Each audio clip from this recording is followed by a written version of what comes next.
Mauro Zijlstra, striker tajam Liga Belanda, tertarik gabung Timnas Indonesia. Timnas Indonesia terus berupaya memperkuat skuadnya dengan mencari pemain berkualitas, termasuk melalui proses naturalisasi.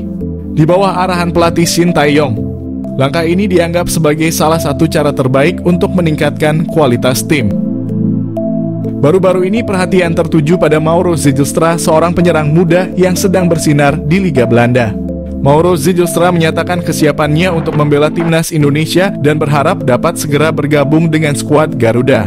Pelatih Shin Tae-yong sejak awal kepemimpinannya telah menekankan pentingnya memperkuat berbagai lini dalam tim, terutama posisi penyerang. Kurangnya pemain berkualitas di posisi ini membuat Shin Tae-yong dan PSSI gencar mencari pemain-pemain naturalisasi yang memiliki keturunan Indonesia atau bersedia dinaturalisasi untuk memperkuat skuad. Nama Mauro Zijlstra mencuat sebagai salah satu kandidat kuat. Saat ini ia bermain di FC Volendam U21 dan menjadi runner-up top skor di Liga Belanda U21. Dalam sebuah wawancara dengan Yusa Nugraha, Mauro mengungkapkan bahwa dirinya terbuka untuk memperkuat Timnas Indonesia dan siap memberikan yang terbaik jika diberi kesempatan. Mauro Zijlstra sosok yang bisa pecahkan masalah penyerang di Timnas Indonesia. Timnas Indonesia mendapat alternatif baru untuk menyelesaikan permasalahan defisit striker yang ada di skuad mereka. Alternatif ini ada di sosok Mauro Zijlstra. Penyerang berusia 19 tahun ini merupakan salah satu pemain diaspora Indonesia yang merumput di Belanda. Ia bermain di kompetisi U21 bersama NEC Nijmegen. Soal kualitas di dalam lapangan, tak ada yang perlu diragukan dari sosok Mauro. Ia berstatus runner-up dalam daftar pencetak gol terbanyak di kompetisi U21. Sementara soal kemauan membela Timnas Indonesia, Mauro juga tak perlu lagi diragukan. Ia sudah memastikan siap untuk membela Merah Putih. Mauro lahir pada 9 November 2004 lalu. Ia lahir dari keluarga campuran. Ayahnya memiliki darah Indonesia. Darah Indonesia ini hadir dari sang ibu nenek Mauro yang berasal dari Bandung.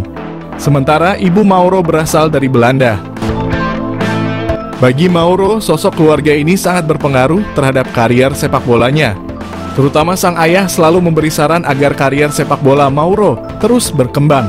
Tak hanya itu, keluarga Mauro selalu membantunya untuk meretas karier di lapangan hijau, termasuk mengantarnya berlatih. Karier sepak bola Mauro dimulai ketika bergabung dengan AZ Alkmaar pada 2011 lalu. Tak lama ia kemudian pindah ke tim muda AFC Amsterdam. Bersama AFC Amsterdam, Mauro menempuh tiap jenjang usia. Namun semusim bermain di tim U18A, ia meninggalkan AFC Amsterdam dan hengkang ke NEC Nijmegen U21. Saat berseragam NEC U21, Mauro kian matang. Ia merupakan salah satu andalan tim tersebut. Terbukti sepanjang musim ini, ia bermain dalam 19 laga kompetisi U21. Mauro sendiri memang sangat layak menjadi andalan timnya. Pemain bertinggi 188 cm ini dikenal sebagai salah satu pendulang gol ulung. Dalam 19 pertandingan tersebut, Mauro mencetak 9 gol. Selain itu, ia juga mencatatkan 1 assist. Mauro sendiri memiliki modal apik untuk menjadi pendulang gol andal. Selain memiliki postur menjulang yang membuatnya jagoan dalam berduel udara, ia juga memiliki kemampuan dribble yang bagus, tembakan akurat, dan kepiawaian dalam mencari posisi. Dengan modal seperti ini, mengawal sosok Mauro bakal menjadi tugas berat bagi barisan pertahanan lawan. Tak hanya kemampuan teknis, Mauro juga punya kualitas mental jempolan. Ia tak takut untuk mengambil risiko. Tak hanya ditunjukkan di lapangan hijau, keberanian Mauro mengambil risiko tersebut juga ditunjukkannya dalam mengambil keputusannya dalam mengambil jalan karier. Mauro berani meninggalkan zona nyamannya di NEC Nijmegen. Ia meninggalkan klub tersebut dan bergabung dengan Volendam. Semua ini dilakukannya agar mendapat kesempatan bisa melakoni debut di tim senior. Berbicara soal kesempatan, saat ini Mauro sedang menanti kesempatan memperkuat Timnas Indonesia. Ia mengaku tak sabar untuk menjadi bagian dari skuad Garuda. Menurut Mauro, ia sudah sempat berkomunikasi dengan perwakilan PSSI yang menyebut bahwa ia merupakan salah satu bidikan untuk mengisi posisi penyerang skuad Garuda. Namun sejauh ini belum ada kabar lanjutan. Namun kondisi ini tak membuat Mauro patah arang. Ia berpikir positif dan berusaha untuk terus meningkatkan level permainannya. Mauro Zijlstra opsi pecahkan masalah Timnas Indonesia. Timnas Indonesia kini memiliki alternatif baru untuk mengatasi masalah di lini depan. Mauro Zijlstra merupakan pemain diaspora Indonesia yang kini berlaga di Belanda bersama Volendam U21. Teranyar, Mauro Zijlstra mengaku tengah mengurus proses naturalisasi bersama PSSI. Meski belum diketahui kapan bisa rampung, dia mengisyaratkan siap membela Timnas Indonesia. Dengan kualitas dan statistik yang menjanjikan, Mauro bisa membantu memecahkan dua masalah utama Timnas Indonesia. Masalah finishing cetak gol. Mauro Zijlstra dengan postur tubuh yang ideal sangat layak diandalkan sebagai striker utama. Dengan postur jangkung, kemampuan dribble yang baik, tembakan akurat, dan keahlian mencari posisi, Mauro akan menjadi ancaman serius bagi pertahanan lawan. Masalah mental lini depan. Selain kemampuan teknis, Mauro juga memiliki mental yang kuat dan berani mengambil risiko. Keberanian ini terlihat dari keputusan kariernya seperti meninggalkan NEC Nijmegen untuk bergabung dengan Volendam demi peluang debut di tim senior. Saat ketinggalan, mentalitas lini depan terkadang diperlukan dan Mauro punya hal tersebut yang bisa membuat Timnas Indonesia makin kuat. Terbang ke Indonesia, Justin Matthew bakal jalani proses naturalisasi. Pemain keturunan Indonesia Justin Matthew menghebohkan pecinta sepak bola tanah air lewat postingan terbarunya di Instagram. Sebab Justin Matthew yang merupakan pemain FC Noah itu memberikan sinyal seolah akan segera membela Timnas Indonesia. Postingan yang dimaksud adalah Justin Matthew yang tengah berada di pesawat, di mana dalam keterangan foto yang diupload Matthew di akun Instagramnya @jetjam. Tak hanya memperlihatkan emotikon bendera Belanda dan Indonesia, menariknya Justin Matthew di antara dua bendera kebangsaan tersebut ada arah panah dari bendera Belanda ke Indonesia.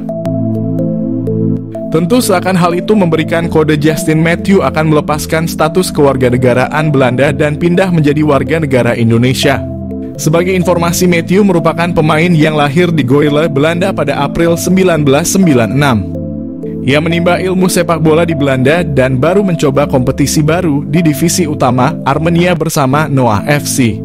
Pemain yang pernah menjuarai divisi kedua Liga Belanda itu diketahui bermain sebagai gelandang serang. Ia juga bisa saja ditempatkan sebagai winger sehingga ia layak disebut pemain serba bisa. Tak heran jika PSSI dikabarkan tertarik untuk melakukan naturalisasi Justin Matthew. Kini pemain FC Noah menggoda fans Timnas Indonesia dengan postingan terbarunya. Sebenarnya karena foto Matthew di pesawat bisa saja maksud dari gambar bendera itu karena ia sedang berada di Belanda dan hendak menuju Indonesia. Tentu tidak ada yang tahu apa tujuan Matthew ke tanah air bisa membahas soal naturalisasi dengan PSSI. Bisa juga ia sengaja bertemu keluarganya di Indonesia atau bisa jadi Matthew hanya sekedar berlibur semata. Jadi menarik tentunya untuk melihat apa maksud dari kode Matthew tersebut. Shin Tae-yong full senyum, Justin Matthew isi lini depan Timnas Indonesia. Shin Tae-yong dijamin bahagia jika Timnas Indonesia ketambahan pemain berkualitas di babak kualifikasi Piala Dunia 2026 zona Asia. Nama-nama seperti Ole Romeni dan Kevin Dix diharapkan pencinta sepak bola tanah air dapat memperkuat Timnas Indonesia di babak kualifikasi Piala Dunia 2026 zona Asia. Medio pekan lalu, penyerang FC Volendam U21 Mauro Zijlstra terang-terangan ingin memperkuat Timnas Indonesia. Runner-up top skor Liga Belanda U21 itu mengatakan bakal menerima tawaran bermain untuk Timnas Indonesia. Namun secara usia Mauro Zijlstra masih sangatlah muda, yakni 19 tahun. Cukup riskan bagi Shin Tae-yong mengandalkan pemain belasan tahun ketika skuad Garuda dihadapkan dengan negara-negara top Asia di babak kualifikasi Piala Dunia. Bisa dibilang Shin Tae-yong membutuhkan pemain matang demi memberikan ancaman bagi lawan-lawan Timnas Indonesia di babak ketiga kualifikasi Piala Dunia zona Asia. Gelandang serang yang juga biasa bermain sebagai winger FC Noah, Justin Matthew dapat dikedepankan untuk dinaturalisasi menjadi warga negara Indonesia. Pesepak bola 28 tahun itu seakan memberi kode siap memperkuat Timnas Indonesia. Kode itu ditampilkan Justin Matthew di akun Instagramnya @jetjam. Ia mengambil foto berada di pesawat sambil menaruh emoji bendera Belanda yang diarahkan ke bendera Indonesia. Banyak arti memang dari unggahan tersebut. Justin Matthews bisa saja dalam perjalanan dari Belanda ke Indonesia atau yang bersangkutan siap berganti kewarganegaraan dari Belanda ke Indonesia. Jika Justin Matthews benar akan memperkuat timnas Indonesia, lini serang skuad Garuda praktis semakin kuat. Bersama FC Noah yang mentas di Liga 1 Armenia, Justin Matthews mengemas 4 gol dan 7 assist dari 33 pertandingan. Sebelum memperkuat FC Noah, sejumlah klub pernah diperkuatnya. Sebut saja Top Os SC Cambuur, Go Ahead Eagles, dan Willem II Tilburg. Bahkan bersama Willem II, Justin Matthews sempat mencatatkan 4 penampilan di Liga 1 Belanda pada musim 2011.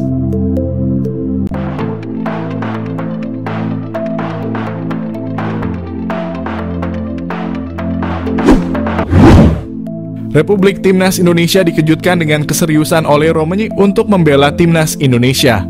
Bahkan sang striker yang digadang-gadang itu telah datang ke Indonesia. Selain bertemu dengan Ketua Umum PSSI, ia juga menyaksikan pertandingan saat Timnas Indonesia menjamu Jepang di GBK pada putaran ketiga kualifikasi Piala Dunia Zona Asia 2026. Lantas, dengan keseriusannya itu, bagaimana Oleh Romeni bisa menyesuaikan diri di lini depan Indonesia? Bahkan Oleh sendiri menyaksikan di tim asuhan Sintayong sudah ada Ragnar Oratmangoen dan Rafael Struijk. Dengan kehadiran Oleh di Timnas Indonesia, STY dapat membentuk trio dalam skema 3-4-3. Jika Oleh ditempatkan sebagai penyerang nomor 9, maka Ragnar Oratmangoen dan Rafael Struijk bisa kembali ke posisi aslinya sebagai sayap. Soal siapa yang akan menempati sayap kanan dan kiri, itu bisa dipikir nanti. Karena ketiganya merupakan pemain versatile dan memiliki daya jelajah yang tinggi, mereka bisa switch play dari kiri ke kanan, kanan ke tengah, dan begitu pun sebaliknya. Mungkin nantinya Oleh tak selalu jadi sasaran umpan di kotak penalti. Meski demikian, Oleh diperkirakan akan tetap menanggung tuntutan mencetak gol yang lebih besar karena statusnya sebagai seorang striker tengah. Tugas kita sebagai fans adalah mengendalikan ekspektasi masing-masing.